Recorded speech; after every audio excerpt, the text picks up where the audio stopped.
안녕하세요. 경제 읽어주는 남자 김호석입니다. 반갑습니다. 금값이 역사상 최고치를 경신하고 있습니다. 관세 전쟁이 격화되고 이른바 골드러시 행렬이 이어지고 있다라고 정리해 볼 수 있을 것 같습니다. 이미 불이 지펴졌습니다. 바로 관세 전쟁이라는 불이 지펴진 겁니다. 미국은 중국으로부터 또 캐나다로부터 멕시코로부터 뭔가 수출의 다리를 끊어보겠다. 우리 중국으로부터 수입하지 않겠다.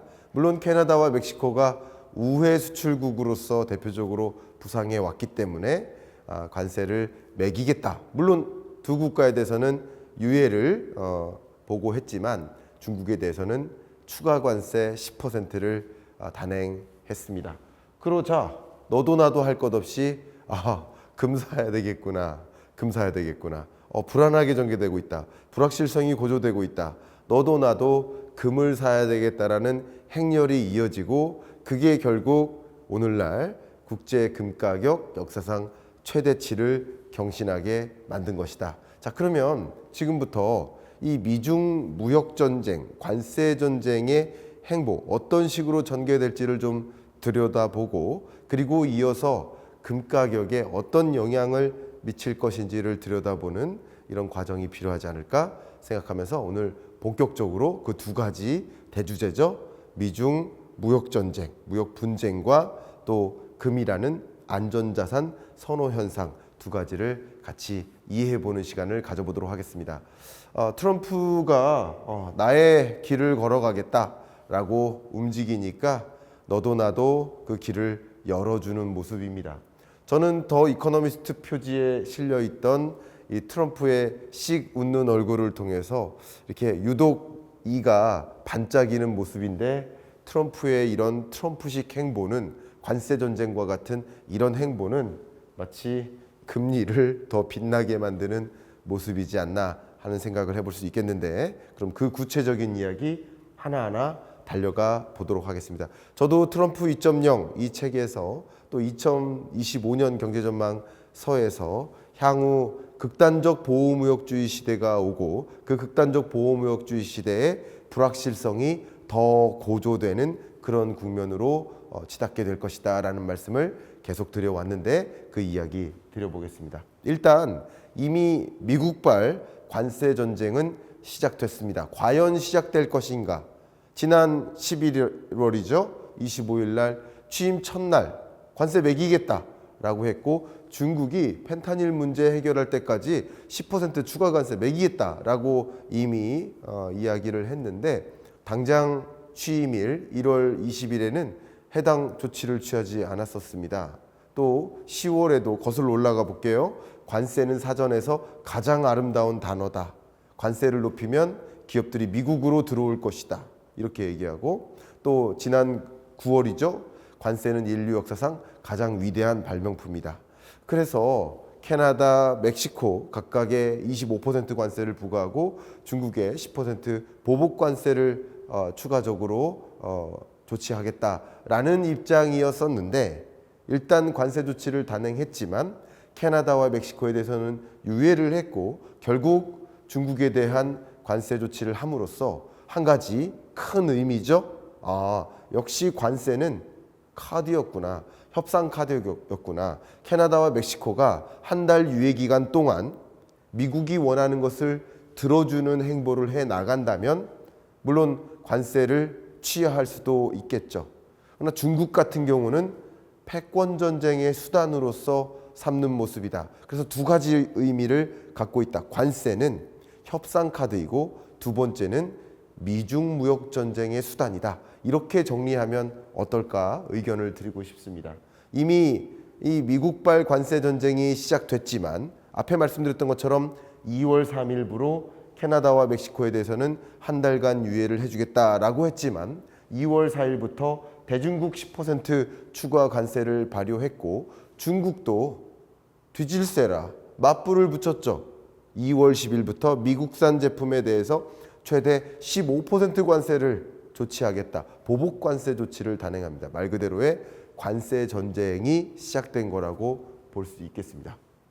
관세 전쟁의 의도는 무엇일까? 참 저도 이 사진을 보여드리기가 민망하고 안타까운 모습이지만 트럼프의 미국 사회에 대한 사회 문제 인식이 바로 이런 겁니다. 중국으로부터 제조된 이 펜타닐, 또 그것이 미국으로 밀매되고 멕시코나 캐나다는 중국으로부터의 이 펜타닐 밀수입이 가능하도록 하는 그런 우회 수출 기지로 작용하고 있는 거 아니냐라는 것을 지적했고, 역시 캐나다와 멕시코가 이런 문제에 대응할 수 있도록 국경에 병력을 배치하면 당연히 관세를 당장 조치할 필요가 없는 거죠. 나 관세 때릴 테니까 너 그렇게 준비해라. 준비하면 관세 안 때릴게 라는 협상 카드의 의미, 그게 관세 전쟁의 의도가 아닌가 생각해 볼 수 있겠습니다. 두 번째 의도는 뭘까요? 바로 미국의 무역 적자입니다. 워낙 미국은 만성 무역 적자국이니까, 다른 말로 공장이 어디 있다는 얘기예요. 다른 나라에 있다는 거예요. 미국은 소비국이고 공장은 대외국에 있는데 미국의 공장도라 무역 수지 적자 이거 문제 많다. 특히 이 무역 수지를 대략 한 50%가량이 누구로부터의 무역 수지 적자입니까? 중국으로부터의 무역 수지 적자예요.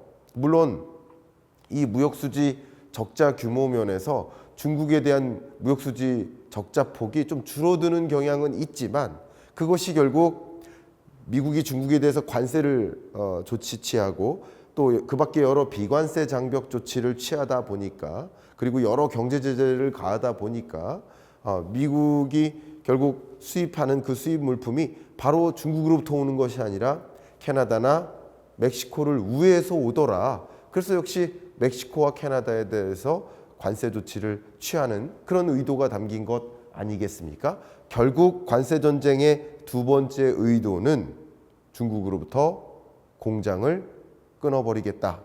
제조 기지를 이제 더 이상 허용하지 않겠다.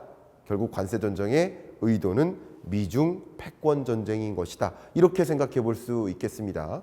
실제 왜 그토록 멕시코를 통해서 혹은 캐나다를 통해서 많은 수출품이 미국으로 흘러 들어왔는가? 안 되겠다. 그걸 허용하게 만든 이유가 뭘까? 보세요. 무역 적자가 멕시코를 중심으로 늘었어요.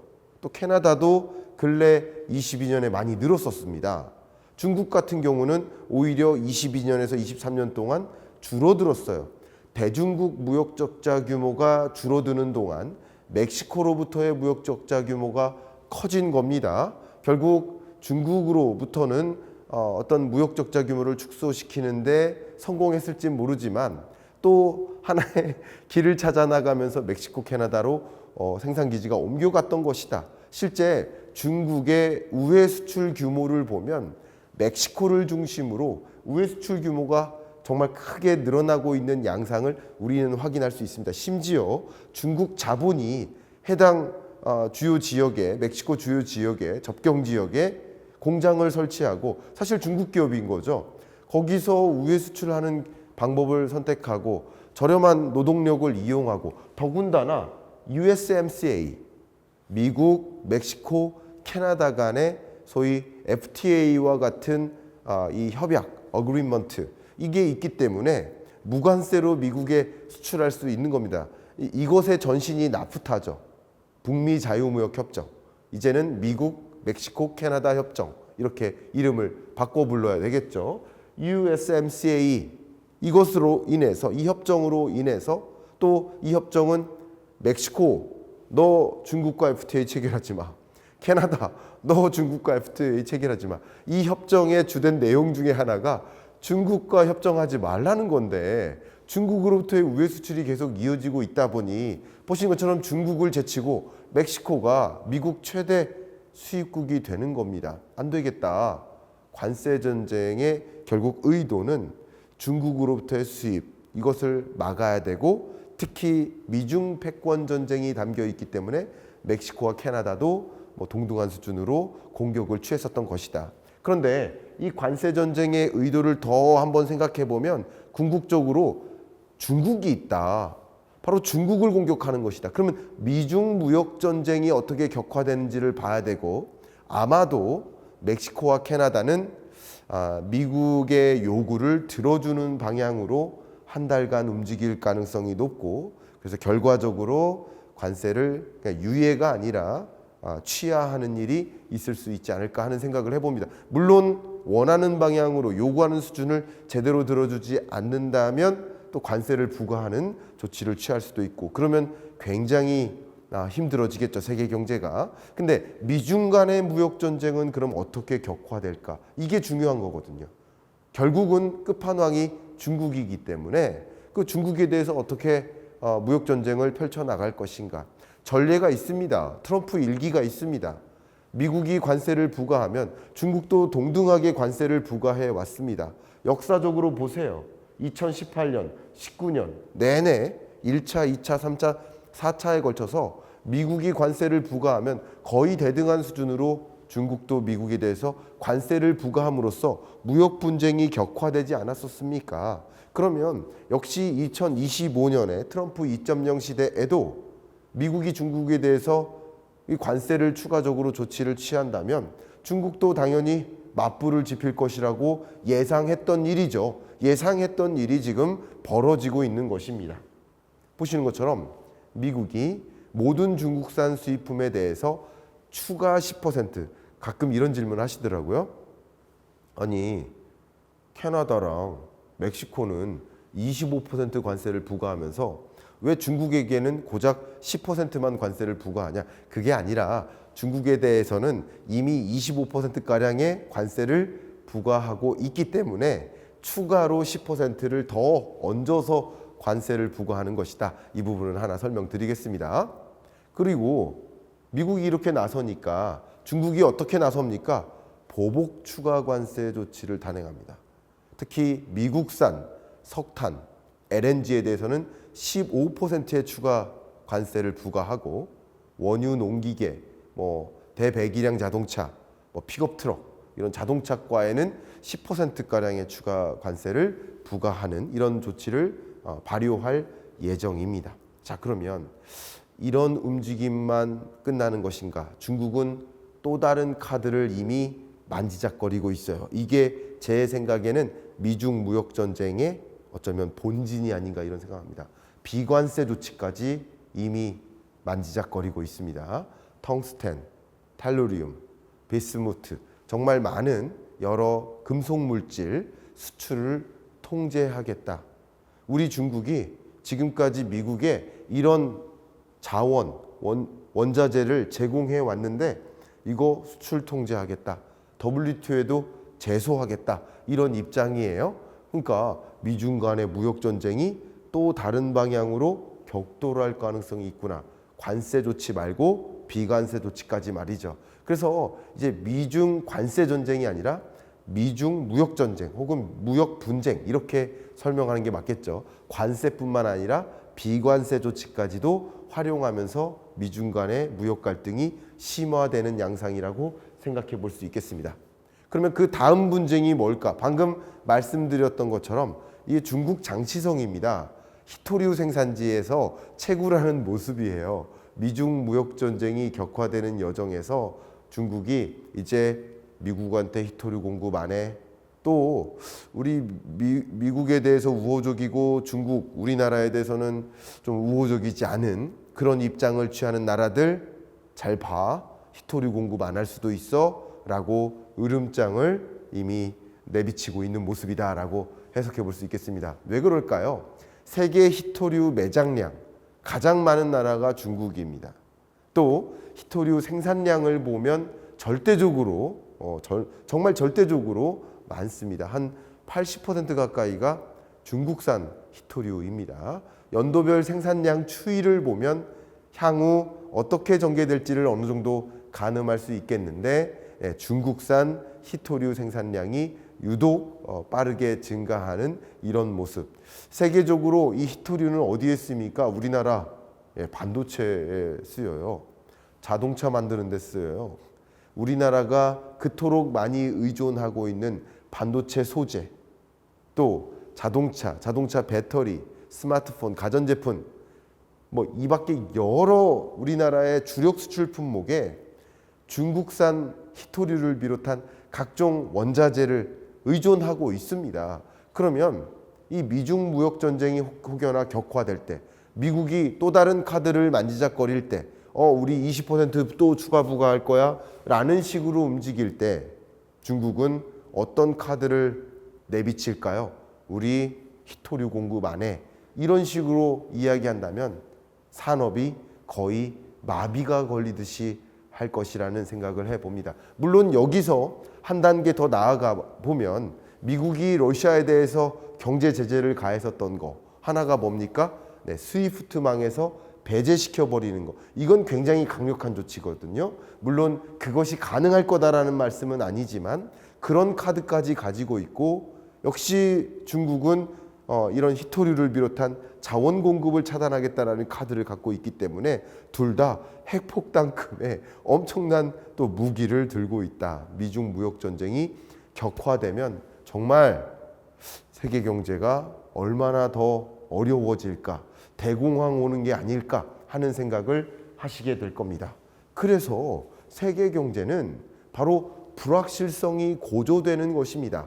IMF의 경제전망 보고서를 얼마 전에 제가 강의로 풀어드렸죠. 그때 뭐라고 했습니까? 글로벌 그로스, 세계 경제 성장세가 다이버전트, 제각각 경제가 성장하는 나라도 있고 전혀 그렇지 않은 나라도 있다라는 제각각 다이버전트한 흐름이다라고도 말씀드렸고, 또 한 가지 중요한 세계 경제의 트렌드, 흐름은 uncertain, 불확실이다.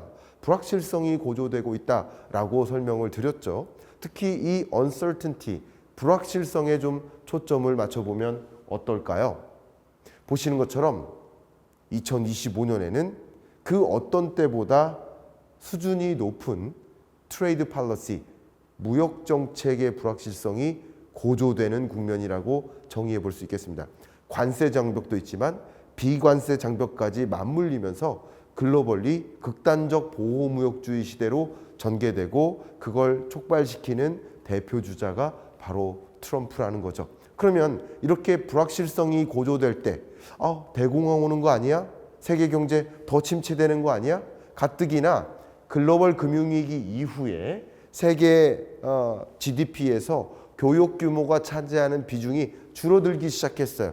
수출하는 것을 막자가 아니라 수입하는 걸 막자 하는 글로벌 보호무역 조치들이 등장하면서 세계 주요국들이 내수 경기 중심으로 성장했다. 그럼 내수 경기가 탄탄한 그런 강대국들은 당장 이런 글로벌 보호무역주의 시대에 큰 충격을 피해갈 수는 있지만, 우리나라처럼 무역 의존도가 극단적으로 높은 나라들은 세계 무역 영역의 불확실성이 고조될 때 우리 경제는 더 어려워지겠죠. 세계적으로 어렵겠지만 어쨌든 세계적으로 교역량이 축소되고, 앞으로도 이런 불확실성 때문에 기업들이 신규 투자할 수 있을까? 신규 고용이 창출될 수 있을까? 과연 가게가 마음 놓고 소비할 수 있을까? 이런 것들이 경기를 더 억누르는 역할로 작용할 수 있다. 물론 관세를 부과하면 그게 일시적으로는 물가를 자극하는 요인이 될 수도 있지만 중장기적으로는 글로벌 경기 둔화 압력으로 작용하기 때문에 오히려 관세를 도입해도 중장기적으로는 인플레이션이 야기되지 않을 수도 있다라는 말씀을 다시 한번 강조하도록 하겠습니다. 그래서 세계는 안전자산으로의 쏠림이 일어납니다. 여러분, 앞으로 경제가 불안해요. 더 저성장할 것 같아요. 대공황 올 것 같아요. 대공황 왔다, 불안하다, 저성장한다, 이게 아니라 그럴 것 같다라는 마음이 들 때 여러분은 여러분의 자산을 어떤 형태로 보유하려 하십니까? 공격적 자산으로 더 보유하려 하십니까? 아니면 안전자산의 형태로 돈을 보유하려 하십니까? 네, 너도 나도 안전자산 선호 현상이 집중되는 것이고, 그 집중되는 안전자산 선호 현상의 결과물이 바로 금값 상승인 거죠.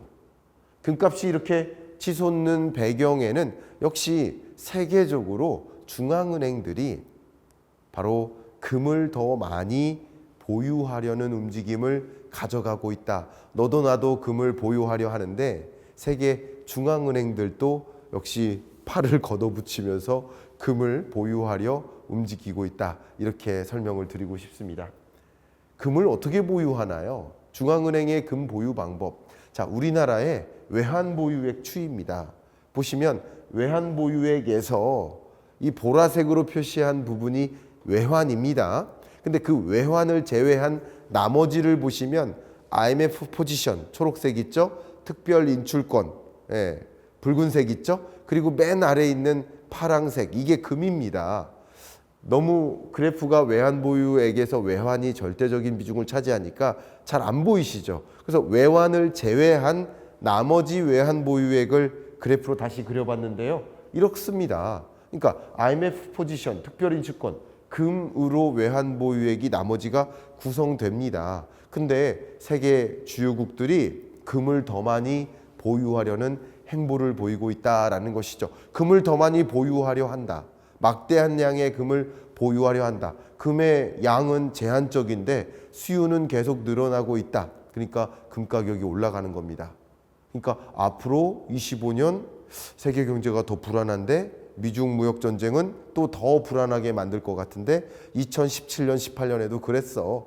그러니까 이번에는 더 그럴 거야. 그죠? 이런 움직임이 펼쳐지고 있다. 그래서 금값이 상승하고 있다. 그러면 여러 중앙은행 중에서 금을 보유하고 있는 그 양은 어떤 나라들이 주로 많이 가지고 있을까요? 보신 것처럼 미국, 페드가 가장 많은 금을 보유하고 있고 중국도 또 만만치 않은 수준으로 금을 보유하고 있는 상황입니다. 그 밖에 독일, 이탈리, 프랑스, 러시아 이런 나라들이 많은 금을 보유하고 있습니다. GDP 1위부터 3위 국가, 그죠? 미국, 중국, 독일 3대 국가가 특히 많은 금을 보유하고 있구나. 향후 불확실성이 존재하고 그 불확실성에 대처하기 위한 외환 보유액을 충분히 갖춰 나가겠구나 하는 움직임이라고도 해석해 볼 수 있죠. 근데 여러분 이미 들으셨듯이 중국이 금을 보유하려 움직이고 있습니다. 중국이. 그러니까 중국 센트럴 뱅크를 비롯한 오피셜리 또 금을 보유하는 움직임도 있고 또 그 밖에 프라이빗 섹터에서도 금을 보유하려는 움직임을 가져가고 있습니다. 보시는 것처럼 중국이 금을 보유하는 움직임은 중국 중앙은행이 보유하는 움직임도 물론 있지만 민간 섹터에서의 금을 보유하려는 움직임은 더 지배적이다. 이런 움직임은 당분간 이어질 소지가 많다. 이것이 바로 금값을 또 추가적으로 상승케 만드는 그런 요인이 되고 있다라는 말씀을 강조하겠습니다. 중국에 또 금을 보유하는 여러 가지 방식 중에 하나가 금을 직접 살 수도 있죠. 골드바를 살 수도 있죠. 그렇지만 또 한 가지는 ETF 방식으로 살 수도 있죠. 금 ETF를 통한 투자도 적극적으로 단행되니 투자적인 관점에서도 ETF 수요가 늘어나고 있다. 금에 더 많은 돈이 쏠리고 있다. 역시 세계 경제가 불안하고 지정학적으로도 너무나 불안하고 전쟁이 추가적으로 발생할 것 같기도 하고 미중 무역 전쟁의 이런 행보를 보면 대공황 올 것 같기도 하고 온다 안 온다가 중요한 게 아니라 세계 많은 인구가 금융위기 올 것 같아, 대공황 올 것 같아 라는 그런 생각만으로도 금 가격이 상승할 수 있다는 거죠. 바로 이런 움직임이라는 걸 여러분께 의견을 드립니다. 여기서 한 가지 간단한 코멘트를 드리면 만약에 연준의 법 개정을 통해서 금 보유량을 축소하고 대신 비트코인 보유량을 늘려나가겠다. 이것이 가능할 수 있도록 하는 법 개정이 이루어진다라고 한다면 일시적으로 금 가격은 급락할 수도 있겠다라는 의견을 드립니다. 왜냐하면 금 팔고 코인 사자 하는 움직임으로 대거 돈의 이동이 급격하게 전개되지 않을까 하는 의견도 여러분께 드려봅니다. 자, 이렇게 관세 전쟁이 전개됨에 따라서 안전자산 쏠림 현상, 금값 상승으로도 이어지고 있습니다. 또 한국 경제에는 어떤 영향을 가져다 줄까요? 우리나라는 미중 간의 무역 전쟁이 격돌할 때 역시 고래 싸움에 새우등 터지는 모습이 참 우려되고 있다. 웃으면서 드릴 표현은 정말 아니네요. 자, 우리나라의 대중국 수출이 약 20%, 또 대미 수출이 약 18%, 우리나라의 1대, 2대 수출 대상국이 중국, 미국인데 그들이 싸운다. 그러면 우리나라의 대중국 수출에 지장이 있겠죠. 우리나라의 대미 수출에도 지장이 있습니다. 어떻게 해요? 우리나라는 정말 우리나라 전체 수출액의 20%가 대중국 수출이라고 하지만 그게 완제품 수출이 아니에요. 그러니까 소비재 수출이 아니에요. 소비재는 전체 수출액에서 한 10%에서 15% 사이입니다. 대부분은 우리나라는 중간재를 수출합니다. 쉬운 말로 부품을 수출하는 나라예요. 우리나라 전체 수출액에서 이 중간재 수출이 약 80%를 차지합니다.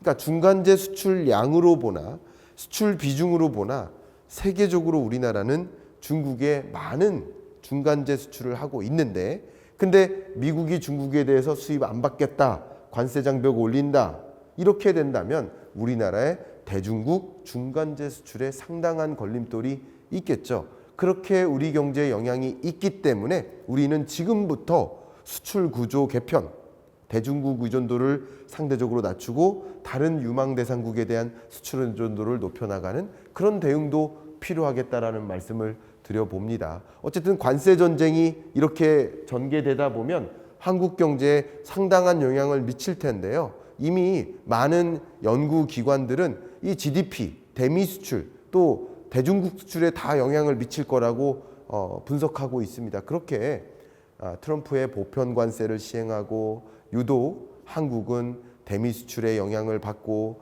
또 대중국 어떤 무역 전쟁이 격화되는 이런 양상에서 이런 무역 환경이 정말 만만치 않게 참 삐걱거리는 일들이 계속 전개되지 않을까. 그래서 여러분들이 25년 한 해는 트럼프발 무역 정쟁의 어떤 경과 이런 것을 끊임없이 모니터링하고 이게 여러분들 스스로 더 격화될 것이다 라고 판단하신다면 또 안전자산 선호 현상이라는 그 큰 그림을 또 빼놓고 들여다보시면 안 되겠죠. 그런 그림을 같이 이해하시는데 오늘 경제 읽어주는 남자 이번 주 강의가 도움되셨기를 바라는 마음, 그런 마음 담아서 이번 주 마무리하겠습니다.